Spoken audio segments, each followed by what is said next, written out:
नमस्कार, यो हो हिमालय टेलिभिजन। म जीवन खड्का र कार्यक्रम समय सन्दर्भ तपाईलाई हार्दिक स्वागत छ। आजको कार्यक्रम समय सन्दर्भमा हामी नेकपा माओवादीमा केन्द्रित हुनेछौँ।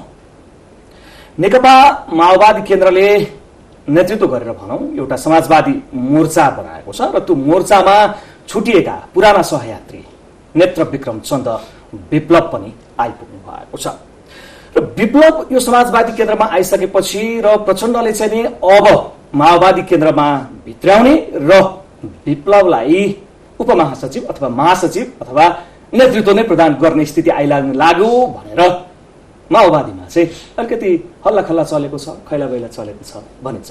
र प्रधानमन्त्री प्रचण्ड इटली गएको बेलामा पदाधिकारीहरूको बैठक बस्यो। कार्यवाहक अध्यक्ष नारायण काजी श्रेष्ठको अध्यक्षतामा। त्यहाँ पनि समग्र जुन अधिकांश पदाधिकारीहरूले चाहिँ प्रचण्डले उचित ढङ्गले माओवादी केन्द्रलाई अगाडि बढाउन नसकेको भनेर आलोचना गर्नुभयो। अब यो अवस्थामा महाधिवेशन र विशेष महाधिवेशनको कुरा पनि त्यहाँ उठ्यो भनिन्छ। आज हामी यिनै सेरोफेरोमा केन्द्रित हुनेछौँ के विप्लवजी माओवादी केन्द्र आउँदै हुनुहुन्छ र नेतृत्व उहाँलाई दिने तयारीका कारणले माओवादीमा चाहिँ यो परिस्थिति सिर्जना भएको हो त। यिनै सेरोफेरोमा आज हामी केन्द्रित हुनेछौँ। हामीसँग स्टुडियोमा उपस्थित हुनुहुन्छ महासचिव हुनुहुन्छ माओवादी केन्द्रका देवप्रसाद गुरुङ। यहाँलाई हार्दिक स्वागत छ। धन्यवाद। प्रचण्डको आलोचना सुरु भएको हो कि पहिलादेखि नै मनमा थियो बोल्न सक्दैन थिए नेताहरू? होइन, त्यस्तो होइन चाहिँ। त्यो चाहिँ तपाईँले जसरी प्रस्तुत गर्नुभयो अब अध्यक्ष कमरेड इटली गइरहेको बेलामा कार्यवाहक अध्यक्षको अध्यक्षतामा बैठक बसेर प्रचण्डको आलोचना भयो भन्ने कुरा यथार्थसम्मत विषय होइन। र अधिकांश पदाधिकारीज्यूहरूले चाहिँ त्यसै भन्नुभयो। हामीसँग प्रतिक्रिया दिँदा पनि प्रचण्डले उचित ढङ्गले चाहिँ पार्टी सञ्चालन गर्नु भएको छैन। यो गलत ढङ्गले सम्प्रेषण गर्नुभयो होइन। सम्प्रेषण हुन सक्छ कुन सन्दर्भमा चाहिँ त्यो प्रस्तुत भयो के भयो, मलाई चाहिँ त्यो प्रसङ्ग र सन्दर्भ बुझ्नुपर्छ। तर चाहिँ त्यो बैठकमा सुरुदेखि लास्टसम्म म एटेन्ड छु र मैले बुझेअनुसार त्यस्तो प्रकारको चाहिँ अध्यक्षको आलोचना भएको विषय बिल्कुल सत्य होइन, त्यो यथार्थसम्मत होइन, बिल्कुल निराधार कुरा हो। त्यसकारणले यसको कुनै पनि सत्यता छैन। पहिलो कुरा त्यो। दोस्रो कुरा के हो त भन्दाखेरि चाहिँ सङ्गठनमा समस्याहरू नै हुँदै हुँदैन भन्ने त होइन। सङ्गठनमा समस्याहरू त हुन्छ, पार्टीमा समस्याहरू त हुन्छ। पार्टी भनेको विचार हो, विचारको आधारमा बन्ने हो। विचारको आधारमा बन्ने पार्टी भएको हुनाले चाहिँ तपाईँको पार्टी नै विपरीतहरूको एकत्व हुने भएको हुनाले चाहिँ स्वाभाविक ढङ्गले अन्तर्विरोधहरू हुन्छन्। अन्तर्विरोधविहीन प्रकारको वस्तु हुँदैन चाहिँ। त्यस कारणले गर्दाखेरि यो शाश्वत नियम अनुसार हुने, स्वाभाविक प्रक्रिया अनुसार हुने पार्टीको जीवनको कुरा एउटा पाटो हो। तर कुनै व्यक्ति विशेष या पात्र विशेषको सन्दर्भमा उठेको विषय चाहिँ बिल्कुल होइन।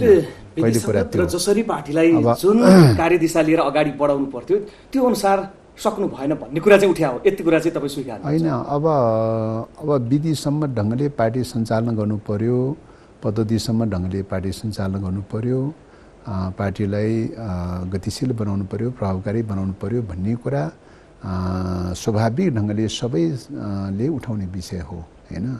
सबैले पहल गर्ने विषय पनि हो, उठाउने विषय पनि हो।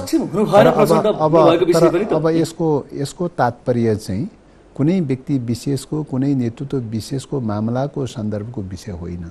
जेनरली रूपले चाहिँ सबैको दायित्व विषय हो, सबैको सामूहिक दायित्वको विषय हो। सामूहिक दायित्वमा कसैको बेसी होला, कसैको कमी होला, फरक त हुन सक्ने कुरा भयो। अन्यथा चाहिँ तब यो सामूहिक दायित्वको कुरा हो, सामूहिक जिम्मेवारी कुरा हो, व्यक्ति विशेषको मामलाको विषय होइन यो चाहिँ। पहिलो कुरा त्यो। दोस्रो कुरा तपाईँले अघि उठाउने क्रममा विप्लवजीको प्रसङ्ग पनि उठाउनु भयो होइन। अब निश्चित रूपले कम्युनिस्टहरू एकता हुनुको विकल्प छैन, एकता हुनुपर्दछ। सच्चा कम्युनिस्टहरूको बिचमा एकता हुनुपर्छ। एउटा मुलुकमा एउटै कम्युनिस्ट पार्टी हुनुपर्दछ। विगत कालमा त्यो यात्रामा सफल हुन सकेन, त्यो आफ्नो ठाउँमा छ, समीक्षाको विषय छ। तर पनि विगत कालमा सफल हुन नसके तापनि आगामी दिनहरूमा सम्पूर्ण कम्युनिस्टहरूलाई एक ढिक्का बनाउने पहल र प्रयास जारी राख्नुपर्छ। यस क्रममा विप्लवजीसँगको सन्दर्भमा पनि विचार मिल्यो, नीति मिल्यो, लाइन मिल्यो भने पार्टी एकता हुन सक्दैन भन्ने कुरा होइन। अहिले समाजवादी मोर्चा बनाउने तहसम्म सहमति भएको छ। पार्टी एकताको लागि सहमति भइसकेको छैन, कुराकानी टुङ्गो भइसकेको छैन। टुङ्गो नहुँदै चाहिँ कुराकानी टुङ्गो नहुँदै तपाईँको पदीय प्रश्नहरूको बारेमा जसरी टिका टिप्पणी भएको छ त्यो पनि यथार्थसम्मत विषय होइन, त्यो नितान्त निराधार कुरा हुन्, यसमा कुनै सत्यता छैन। त्यसकारणले गर्दाखेरि यो चाहिँ अनावश्यक अनर्गल रूपमा जसरी प्रचारबाजी गरेर पदीय प्रश्नको बारेमा जसरी प्रचारबाजी गरिरहेको छ त्यो चाहिँ के हो त भन्दाखेरि बरु चाहिँ यथार्थता के हो त भन्दाखेरि चाहिँ ल अब विचार मिल्दै जाने क्रममा समाजवादी मोर्चा बनिसक्यो, अब कम्युनिस्टहरूको बिचमा एकताको प्रक्रिया पनि अगाडि बढ्न सक्छ भन्ने चाहिँ सोचले चाहिँ कतै एकता विरोधी चिन्तनबाट निर्देशित भएर त्यस खालका अभाव फैलाएको त होइन भन्ने बरु आशंका उठाउने ठाउँ हुनसक्छ। तर चाहिँ यथार्थता सङ्गठन विषयमा प्रवेश भएकै छैन। सङ्गठन विषयमा प्रवेश नभइकन पदीय प्रश्नहरू सङ्गठनमा सेटिङका प्रश्नहरूमा प्रवेश हुने कुरै भएन। त्यसकारणले यो चाहिँ तपाईँको पार्टी एकताको टुङ्गो नै नभएको चाहिँ अवस्थामा सङ्गठन विषयमा प्रवेश गरेर पदीय प्रश्नको बारेमा टिका टिप्पणी गर्नु नितान्त बेठिक। एउटा बहस सुरु भएको छ, अब नेताहरूले बोलेकै छन् कि विशेष महाधिवेशन गर्नुपर्छ भनेर, यो कुरा चाहिँ सत्य हो होइन? यो त के हो त भन्दाखेरि महाधिवेशन नर्मली रूपले 5 वर्षमा गर्ने प्रक्रिया हो होइन। तर अब गत भएकै महाधिवेशनले के भनेर भनेको छ त भन्दाखेरि चाहिँ हामीले यो 5 वर्ष भनेर 5 वर्ष कुर्ने कुरा चाहिँ सायद उपयुक्त हुँदैन होइन, छिटै गर्नुपर्छ। त्यस कारणले विशेष महाधिवेशन गरेर छिटछिटै महाधिवेशन गर्ने, आवश्यकताअनुसार सम्मेलन भेला आदि प्रक्रियाहरू सङ्गठनलाई गतिशील बनाउनका लागि त्यो गरिरहनुपर्छ भन्ने मान्यताको आधारमा विशेष महाधिवेशनको परिकल्पना पनि गत पुसमा महाधिवेशन हुँदाखेरिकै बेलामा उठेको विषय हो। त्यस कारणले गर्दाखेरि यो अहिले चाहिँ उठेको विषय होइन। त्यही बेलाको कारणले अहिले विषय अलिकति चर्को कारणले उठ्यो भन्ने चाहिँ चर्चा छ। अब यो नेतृत्वको कारणले चाहिँ अब निश्चित रूपले सङ्गठन संरचनाको हिसाबले अब जति चुस्त र व्यवस्थित हुनुपर्ने हो त्यो ढङ्गले हुन नसकेका समस्याहरू जटिलताहरू आफ्नो ठाउँमा छन् नै। ती समस्याहरूलाई कसरी सम्बोधन गर्ने, समय समयमा सम्मेलन भेला महाधिवेशन आदि गरेर चाहिँ सङ्गठन रूपले चुस्त दुरुस्त बनाउँदै लैजाने प्रक्रिया, सङ्गठनलाई गतिशील बनाउने यात्रामा चाहिँ त यो हुन्छ नै र भइरहनु पर्छ पनि चाहिँ। तर नेतृत्वको कारणले महाधिवेशन गर्ने भन्ने कुरा चाहिँ होइन होइन। किन त भन्दाखेरि अहिले नेतृत्वको प्रश्नको कुरा गर्ने हो भने अहिले चाहिँ तपाईँको नेपाली कम्युनिस्ट आन्दोलनको सन्दर्भमा मात्रै होइन, तपाईँको होल चाहिँ तपाईँको नेपालको राष्ट्रिय राजनीतिमा नै अध्यक्ष कमरेड प्रचण्डको नेतृत्व भनेर भनेको एक प्रकारको अभिभावकीय भूमिकाको रूपमा स्थापित भइसकेको छ, संरक्षकको भूमिकाको रूपमा स्थापित भइसकेको छ, राजनेताको भूमिकाको रूपमा स्थापित भइसक्नु भएको चाहिँ छ।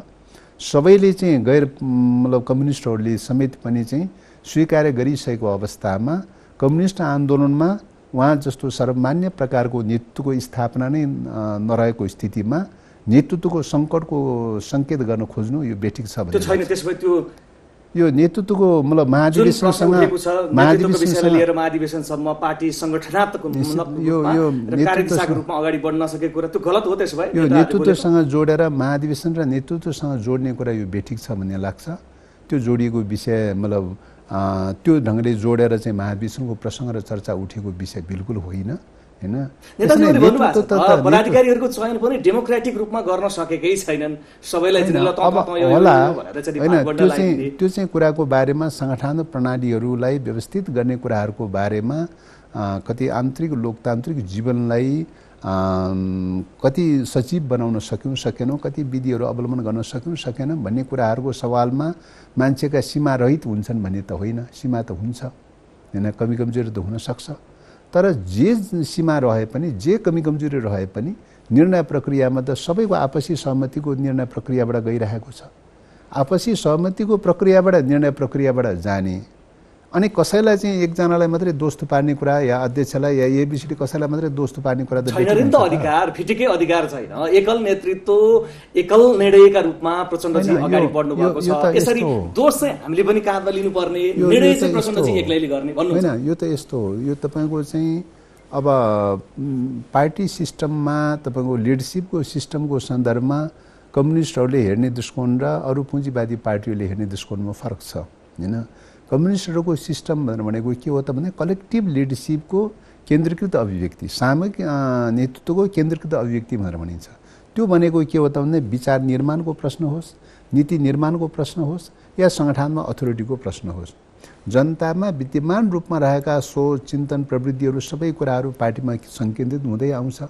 पार्टीका चाहिँ हरेक सदस्यहरूबाट सङ्केन्द्रित हुँदै हुँदै हुँदै आउँछ। केन्द्रीय समितिमा सङ्केन्द्रित हुन्छ।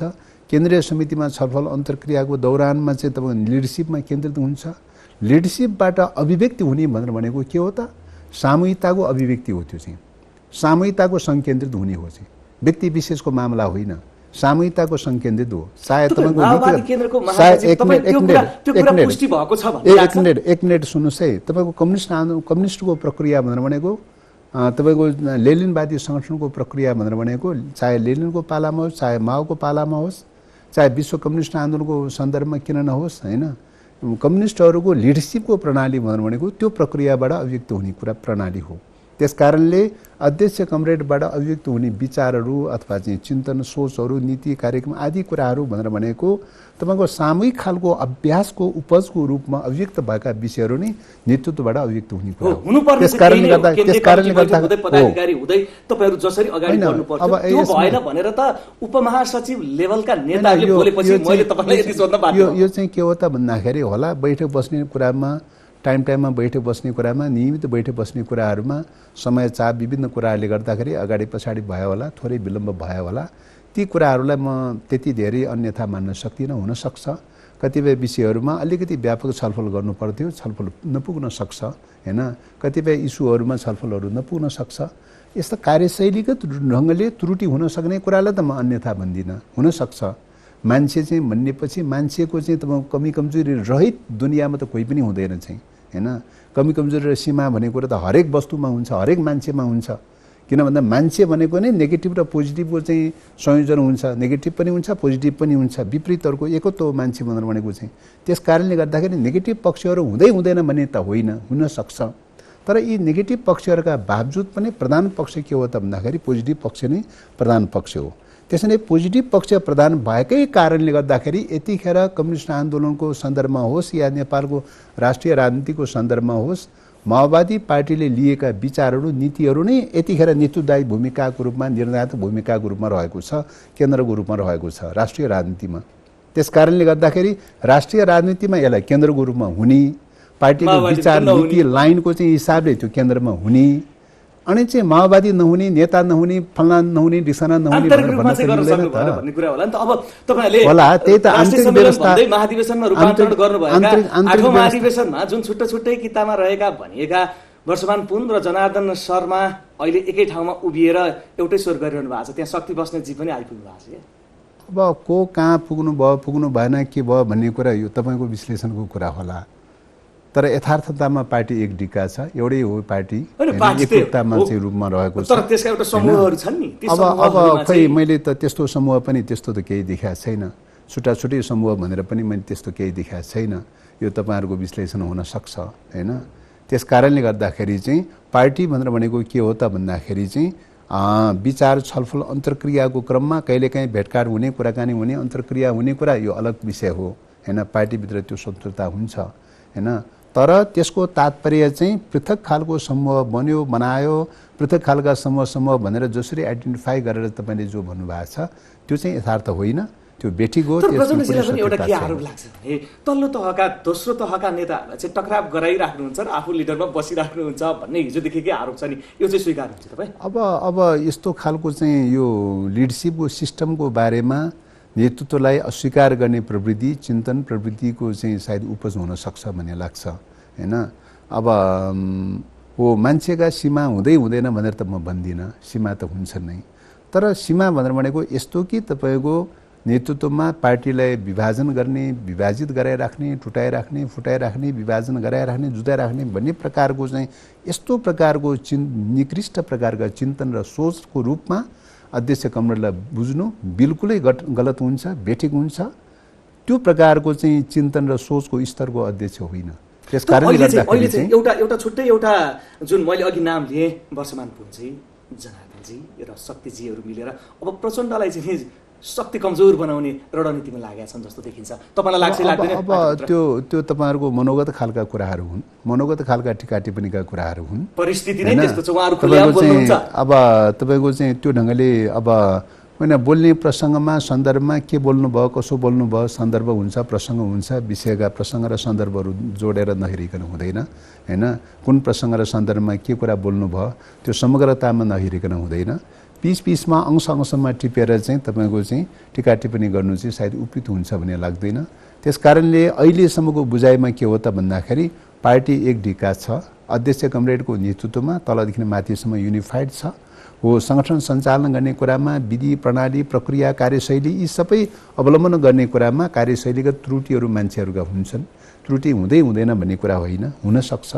ती सबै कमी कमजोरी त्रुटिका बावजुद पनि अहिले मेजर पक्ष प्रधान पक्ष के हो त भन्दाखेरि सकारात्मक रूपले वैचारिक रूपले राजनीतिक रूपले सबै कोणबाट सकारात्मक रूपले अगाडि बढिरहेको छ यही रूपले अगाडि बढेको कारणले गर्दाखेरि कम्युनिस्ट आन्दोलनको सन्दर्भमा मात्रै होइन राष्ट्रिय राजनीतिकै सन्दर्भमा पनि माओवादीको नेतृत्व माओवादीको विचार माओवादीको लाइन चाहिँ यतिखेर नेतृत्वदायी भूमिकाको रूपमा स्थापित रहेको चाहिँ छ त्यसैले यसैले यही परिघटनाले पुष्टि गरिरहेको छ कि आखिरमा हामीले सही नीति सही विचार सही राजनीतिक लाइन लिएका रहेछौँ भन्ने कुराको प्रमाण पनि हो पुष्टि पनि हो हजुर अघि पनि यहाँले थोरै चर्चा गर्नुभयो मैले पनि सुरुमा उठाएको थिएँ कि अब विप्लवजी चाहिँ माओवादी केन्द्रमा आउने पार्टी चाहिँ एकीकरण हुने तयारी भयो अब हामी चाहिँ पछि पर्ने भयौँ भनेर नेताहरू सशङ्कित भएका छन् के तपाईँको अब महासचिव दिने रे प्रचण्डजीले किनकि प्रचण्डजीले दिने बित्तिकै फेरि पाइहाल्ने जुन परिस्थिति पनि माओवादी केन्द्रमा रहँदै आएको छ अब यो पनि एउटा मनोगत खालका टिका टिप्पणीका कुराहरू हुन् भन्ने लाग्छ होइन यथार्थतामा अहिले पहिलो कुरा त मैले अघि नै निवेदन गरिसकेँ कि पहिलो कुरा त अहिले पार्टी एकताको चरणमै पुगिसकेका छैन अहिले जस्ट समाजवादी मोर्चामा मात्रै छ होइन पार्टी एकताको चरणमा पुगिसकेकै छैन पहिलो कुरा नीतिगत रूपले सैद्धान्तिक रूपले पार्टी एकताको चरणमा पुग्नु पर्यो पार्टी एकताको चरणमा पुगेपछि मात्रै सङ्गठनात्मक व्यवस्थापनको कुरा हुन्छ सङ्गठनात्मक व्यवस्थापनको कुरा भनेको एकीकरण हुँदाखेरिको अवस्थामा आपसी सहमति समझदारीको आधारमा सङ्गठनात्मक व्यवस्थापन हुने कुरा हो यो आम रूपमा विप्लवको सन्दर्भमा मात्रै होइन सबै सन्दर्भमा आम रूपमा सबैको सन्दर्भमा त्यही रूपले हुने प्रक्रिया हो त्यसकारणले यस्तो सार्वभौम खालको प्रक्रियालाई चाहिँ अन्यथाको रूपमा टिका टिप्पणी गरेर चाहिँ तपाईँको चाहिँ एकतालाई कमजोर पार्ने एकताको भावनालाई कम्युनिस्ट आन्दोलनको एकीकरण र ध्रुवीकरणको प्रक्रियालाई कमजोर पार्नु हुँदैन भन्ने लाग्छ त्यसकारणले गर्दाखेरि त्यसो बोलिरहनु भएको छ तपाईको नेताहरुमा त्यो त्रास सिर्जना भयो क्या त्यो कले कुन ठाउँमा के बोल्नुभयो मैले तपाईले भने जस्तो कुरा त अहिलेसम्म सुनेको छैन हैन मिटिङहरुमा भेटघाटहरु छलफलहरुमा त लगभग निरन्तर रूपमै छु कुनै पनि मिटिङहरुमा भेटघाटहरुमा कुराकानी छलफलको क्रममा त्यस्तो अभिव्यक्ति त मैले दिएको सुनिया छैन चाहिँ हैन त्यसकारणले गर्दाखेरि चाहिँ तपाईको चाहिँ मनोगत ढंगले कतिपय कुराहरू टिका टिप्पणी गर्ने खालका चाहिँ तपाईको चाहिँ प्रवृत्तिहरू अन्तर्निहित छन्। तपाईं यति कुरा चाहिँ बताइदिनुस् न त यो परिस्थिति चाहिँ हो कि होइन त पार्टी एकीकरण हुने र विप्लवजी माओवादी केन्द्रमा आएर हैन पहिलो कुरा त यस्तो हो पहिलो कुरा त के हो त भन्दाखेरि पार्टी एकताको सम्भावना छँदै छैन भनेर त भन्न मिल्दैन किन त भन्दा पार्टी एकता गर्नुपर्छ भनेर पार्टी एकता वार्ता टोली बनाएर महाराजीको नेतृत्वमा 5 सदस्यीय पार्टी एकता वार्ता टोली बनाएर सबैसँग वार्ता चलाइरहेकै अवस्था हो अनि सम्भावना नभएको भए त वार्ता टोली बनाएर एकताको वार्ता चल्ने नै थिएन हैन सम्भावना देखेकै कारणले गर्दाखेरि वार्ता टोली बनाएर सबैसँग संवाद चलिरहेको अवस्था छ संवादको प्रक्रियाको क्रममा अहिलेसम्म पार्टी एकता नै केही निर्णय गर्ने चरणमा पुगिसकेका छैन हैन छलफलकै क्रममा छ अहिले पार्टी एकताको निर्णयात्मक चरणमा पुगिसकेका छैन त्यसकारणले गर्दाखेरि नपुग्दैमा चाहिँ अहिले पुगिहाल्यो भनेर भन्न त मिल्दैन पहिलो कुरा त्यो हैन संकेत छन् भने पहिलो कुरा त्यो दोस्रो कुरा यदि महासचिव लेभलमै प्रचण्डले ल्याउनु भयो भने त तपाईहरुको पार्टी त के होला भन्ने स्थिति पो देखिन लाग्यो भन्ने एउटा विश्लेषण हो अब यो चाहिँ तपाईको के हो त भन्दाखेरि यो चाहिँ एकता विरोधी चिन्तन हो पार्टी एकता विरोधी चिन्तन हो कम्युनिस्टहरु एकता हुनु हुँदैन विखण्डित हुनुपर्छ विभाजित हुनुपर्छ पद र प्रतिष्ठाको नाममा सधैँ विखण्डन र विभाजित भइरहनु पर्छ भन्ने चाहिँ तपाईको चिन्तन प्रवृत्ति कतै अन्तरकुन्तर छ भने नि त त्यसमा मेरो केही भन्नु छैन केही टिका टिप्पणी छैन होइन भने नि त चाहिँ पार्टी एकता त गर्नुपर्छ त कम्युनिस्टहरु एकताबद्ध गर्नुको त विकल्प छैन अनि एकताबद्ध गर्ने बित्तिकै फल्ना पद र ढिसना पदको नाममा चाहिँ तपाईको पार्टी एकतालाई अवमूल्यन गर्न त मिल्दैन त हैन त्यसकारणले यो त संगठन व्यवस्थापनको कुरा त पार्टीले सामूहिक रूपले निर्णय गर्ने विषय हो भोलि भविष्यमा एकता भयो भने सामूहिक रूपले कहाँ कसरी एडजस्ट गर्ने, कसरी चाहिँ व्यवस्थापन गर्ने, के गर्ने भन्ने कुरा त सामूहिक रूपले गर्ने कुरा हो हैन। यस्तो शाश्वत मान्यतालाई, कम्युनिस्ट आन्दोलनको यस्तो शाश्वत मान्यतालाई चाहिँ तपाईँको अन्यथाको रूपमा डाइभर्ट गरेर चाहिँ टिका टिप्पणी गर्न त मिल्दैन त चाहिँ। त्यस कारणले गर्दाखेरि यो त तपाईँको के हो त, शाश्वत मान्यता के हो त। अहिलेसम्म कम्युनिस्ट आन्दोलनमा फुट पनि भएको छ, विभाजन पनि भएको छ, एकता पनि भएको छ। एकता र विभाजनका प्रक्रियाहरू निरन्तर चलिरहेको चाहिँ छ। यस क्रममा तपाईँको के अरे एकता हुँदाखेरिको अवस्थामा पहिले विचार लाइन मोटामोटी सैद्धान्तिक मूल्य मान्यताहरूमा समान धारणा भयो भने अनि बल्ल चाहिँ एकता गर्ने विषयमा प्रवेश हुन्छ। एकता गर्ने विषयमा प्रवेश भयो भने अनि बल्ल चाहिँ संगठनात्मक विषयहरूको व्यवस्थापनमा प्रवेश हुन्छ। संगठनात्मक व्यवस्थापनको प्रश्नको सन्दर्भमा आपसी सहमतिको आधारमा, सरसल्लाह र परामर्शको आधारमा, सामूहिक निर्णयको आधारमा जे चाहिँ मान्यता चाहिँ स्थापित के अरे जे निर्णय हुन्छ त्यही मान्यता स्थापित हुन्छ। त्यही मान्यता स्थापित हुन्छ। प्रक्रिया त त्यही त हो त, प्रक्रिया त त्यही त हो। त्यसकारण यस्तो शाश्वत नेतृत्वमा चित्त बुझा रहेनछ तपाईका उपमहासचिव भन्दा मुनिका पदाधिकारीहरूलाई क्या हैन। अब कोसको के छ कसो छ म अन्तरयमा चाहिँ सबै त म भन्न सक्दिनँ। अब पार्टी कमिटीमा छलफलको क्रममा भएका अभिव्यक्तिका कुराहरूको आधारमा मूल्याङ्कन गर्ने कुरा हो, बुझ्ने कुरा हो। यसरी हेर्दाखेरि अहिले सिङ्गो पार्टी पङ्क्ति कम्युनिस्ट आन्दोलनको एकताको पक्षमा छ हैन।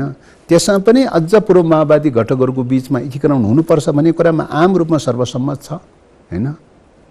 त्यसैले अब बाँकी कुरा चाहिँ एकता भयो भने संगठनले कसरी व्यवस्थापन गर्ने भन्ने कुरा त पार्टीभित्रको छलफलको विषय हो हैन, छलफलको विषय हो।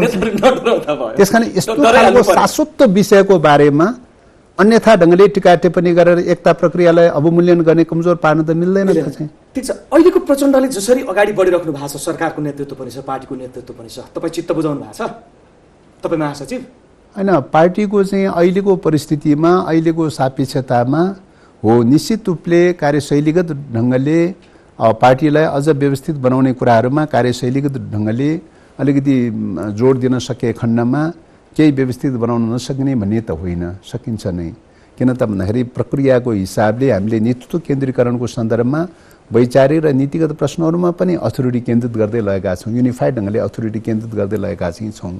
संगठनात्मक विषयहरूमा पनि कलेक्टिभ लिडरसिपको मान्यता के हो त, एक ठाउँमा अथोरिटी केन्द्रित त अनिवार्य छ, हुनुपर्दछ हैन। कलेक्टिभ लिडरसिपको प्रक्रियामा त त्यो ढङ्गले नगइकन त हुँदैन। त्यस कारणले गर्दा संगठन रूपले पनि अथोरिटीहरू केन्द्रित हुँदै गइरहेको अवस्था छ, जहाँ चाहिँ अथोरिटीहरू लिडरसिपमा केन्द्रित हुन्छ र त्यो अथोरिटीले चाहिँ सापेक्षिक रूपले क्रियाशील अपनाउन सक्दा, सापेक्षिक रूपले गतिशील ढङ्गले काम गर्न सक्दाको अवस्थामा सापेक्षिक व्यवस्थित पनि गराउन सक्ने सम्भावनालाई अस्वीकार गर्न त सकिँदैन हैन। तर अब अहिलेको परिस्थिति भनेको हामीले त हरेक कुरालाई परिस्थितिजन्य ढङ्गले पनि हेर्नुपर्छ। यसरी हेर्दाखेरि अहिले सरकार मुलुकको राष्ट्रिय परिस्थितिको चाहिँ स्थिति, त्रिसङ्कुच खालको संसदको अवस्था, संविधान घोषणा त भएको छ, गणतन्त्र त स्थापना भएको छ, तर त्यसले संस्थागत रूपले विकास भइसकेको छैन। शक्ति राष्ट्रहरूको टकरावको अवस्था छ, भूराजनीतिक परिस्थितिको तनावको अवस्था छ। यी सबै अवस्थाको बीचबाट मुलुकलाई बचाउनु पर्ने छ। यी सबै राष्ट्रिय राजनीतिक परिस्थितिले गर्दाखेरि निश्चित रूपले चापाचापको अवस्था भएको कारणले गर्दाखेरि कतिपय व्यावहारिक रूपले सोच्दै पनि ध्यान दिन नसकिरहेको अथवा चाहिँ लाग्न नसकिरहेका परिस्थितिजन्य समस्याहरू पनि हुन्छन्। समस्या हुँदै हुँदैन भनेर त भन्न मिल्दैन। त्यो समस्याहरूलाई चिर्दै अगाडि बढ्न खोजिरहनु भएको छ, तपाईँको आशय त्यही हो। अब संसदमा अलिकति समस्या छ, संसद अवरोध गरिरहेछ प्रमुख प्रतिपक्षी दल नेकपा एमाले। नारायण काजी श्रेष्ठ गृहमन्त्रीले सुन तस्करीमा आएको झन्डै 100 किलो सुनको जिम्मेवारी लिएर राजीनामा नदिए हामी खोल्दैनौँ भनिरहेछ। यो परिस्थितिमा के हुन्छ? अब राजीनामा तयारी छ अथवा यसलाई चिरेर जाने, पेलेर जाने अवस्थामा? अब मुलुकमा सुशासन कायम राख्नका लागि, भ्रष्टाचार नियन्त्रण गर्नलाई, तस्करी तन्त्र नियन्त्रण गर्नका लागि चाहिँ जसरी चाहिँ सरकार लागिरहेको छ, त्यो निश्चित रूपले नेपालको इतिहासमा सकारात्मक ढङ्गले ऐतिहासिक पहल गरेर लागिरहेको छ। यो सकारात्मक ढङ्गले लागिरहेको अवस्थामा राष्ट्रिय सहमति जुटाउँदै अगाडि बढ्नुपर्ने बेलामा सबैको आपसी सहमति जुटाउँदै, समझदारी जुटाउँदै अझ त्यस प्रकारका तस्करी अथवा चाहिँ भ्रष्टाचारी कमिसन तन्त्र गर्नेहरूका विरुद्धमा चाहिँ तपाईँको ऐक्यबद्धता जाहेर गर्दै हस्टेमा होस्टे गर्दै अगाडि बढ्नुपर्ने बेलामा अब यो प्रवृत्तिलाई दुरुत्साहित गर्ने ढङ्गले जसरी चाहिँ प्रतिपक्षका साथीहरूले विरोध गरिरहनु भएको छ, जिम्मेवारी त लिनु पर्यो नि त। 100 किलो जिम्मेवारी सुरक्षाको जिम्मेवारी लिएको गृह मन्त्रालय अन्तर्गतको गृहमन्त्रीले जिम्मेवारी नलिए कसले लिने भन्छ के ऊ फेरि? यसो हेर्दाखेरि त ठिकै पनि हो। 100 किलो सुन भित्रिएको छ, 100 किलो सुन। अब निश्चित रूपले त्यो अनुसन्धानको क्रममा छ। तस्करहरूले कहाँबाट कसरी गरिरहेको छ भनेर अनुसन्धान गरिरहेको छ, को संलग्न छन् हैन, सबै अनुसन्धान भइरहेको चाहिँ छ। जिम्मेवारी गृहमन्त्रीले लिने कि नलिने तपाईको विचार? यो त तपाईको चाहिँ पहिलो कुरा त यो अनुसन्धान तपाईको चाहिँ यो राजस्व अनुसन्धान विभागले गरेको प्रक्रिया हो। राजस्व अनुसन्धान विभागै कुरा गर्ने हो भने राजस्व अनुसन्धान विभागले गरेको कुरा हो। राजस्व अनुसन्धान विभाग त गृह मन्त्रालयको मात्र प्रधानमन्त्री अन्तर्गतको हैन। एक मिनट सुन्नु, पहिले त्यो। दोस्रो कुरा के हो त भने सरकारले गरेको कुरा सबैले ओनरसिप लिने कुरा हो। सरकारले गरेका कामहरूको सन्दर्भमा सबैले सामूहिक रूपले ओनरसिप लिने कुरा हो, सामूहिक दायित्व कुरा हो, सामूहिक जिम्मेवारीको कुरा हो हैन। सरकार भनेर अलग थलग ढङ्गले कुनै एउटा विभाग, एउटा कुनै मन्त्री या कुनै एउटा पार्टलाई मात्रै अलग थलग ढङ्गले बुझ्ने प्रधानमन्त्रीले नै राजीनामा दिने, त्यस कारणले गर्दा होइन, यो त राजीनामाको प्रश्न नै होइन। राजीनामाको प्रश्न नै होइन नि। राजीनामाको प्रश्न कसरी हुन्छ? कमिसन तन्त्रको विरुद्धमा, भ्रष्टाचारी तन्त्रको विरुद्धमा, के अरे तस्करी तन्त्रको विरुद्धमा चाहिँ लड्ने अनि राजीनामा दिनु पर्ने। तर तस्कर त छिरियो नि त, सुन भन्छ एमाले। छानबिन गर्ने प्रक्रियामा, अनुसन्धान गर्ने प्रक्रियामा, छानबिन गर्ने प्रक्रियामा कति पर्यो होला, कति पर्न बाँकी होला? यो सरकारले नै छिरायो, सरकारै नभइकन कहाँ छिर्छ भन्छ एमाले। अब यो त चाहिँ कुतर्क भयो। त्यसो भने त चाहिँ तपाईँको चाहिँ त्यो बेलामा एमालेको नेतृत्वको कार्यकालमा त सबै छिराएको रहेछ, खुलेआम रूपले सबै छिराएको रहेछ भन्ने कुराको पुष्टि हुन्छ नि। त्यस कारणले गर्दाखेरि यो चाहिँ यस्तो खालको कुतर्क गर्ने विषय होइन। यो त चाहिँ तस्करहरूले जुन खालको चाहिँ तपाईँको तस्करी तन्त्र धन्दा चलाइरहेको छ, 2 नम्बरी धन्दा चलाइरहेको छ, कानुन छलेर, संविधान छलेर, विधि विधान छलेर, राज्यको अङ्गहरू छलेर जसरी गरिरहेको छ, त्यसलाई नियन्त्रण गर्ने प्रक्रियामा होला अधुरो छ, अपुरो छ, पुगेको छैन, त्यसलाई कसरी पुर्याउने, कसरी पूर्णता दिने, कसरी सबै तस्करहरूलाई नियन्त्रणमा लिएर आउने, वातावरण बनाउने हैन, त्यो ढङ्गले पो सोच्ने कुरा हो त हैन। यो प्रक्रियाकै विरुद्धमा चाहिँ तपाईको जुन ढङ्गले कदम, सरकार जति कमजोर देखियो नि अहिले होस् या जुनसुकै बेलाका सरकार, आम नागरिकको दृष्टिकोणले हेर्दाखेरि 100 किलो सुन छिर्छ, यो त सामान्य भएन नि त। त्रिभुवन अन्तर्राष्ट्रिय विमानस्थल जहाँ सुरक्षा निकाय छ, जहाँ भन्सार विभाग छ, त्यही भएको हुनाले नै समातिएको छ, त्यही भएको हुनाले नै समातिएको छ त। तर यस गैर कानुनी रूपले आएको छ भन्ने खालका अभिव्यक्तिहरू त आइरहेछन् नि। आएको छ भने कसको पालामा कति आएको छ खोजबिन गरौँ, छानबिन गरौँ, चाहिँ सबैलाई पक्रौँ, चाहिँ कुरा त्यही नै हो त हैन। त्यस कारणले गर्दाखेरि प्राप्त गरेको तपाईँको चाहिँ तस्करीको बाटोबाट आएको चाहिँ सामानहरू पक्रँदाखेरि त्यत्रो आतंकित हुनुपर्ने जरुरी किन हैन? त्यत्रो उत्तेजित हुनुपर्ने जरुरी किन होइन? यति छिर्ने ठाउँमा किन सुरक्षा निकायले ध्यान दिएन? गृह मन्त्रालयले त्यही त निगरानी गरेकै कारणले गर्दा त समातिया छ त।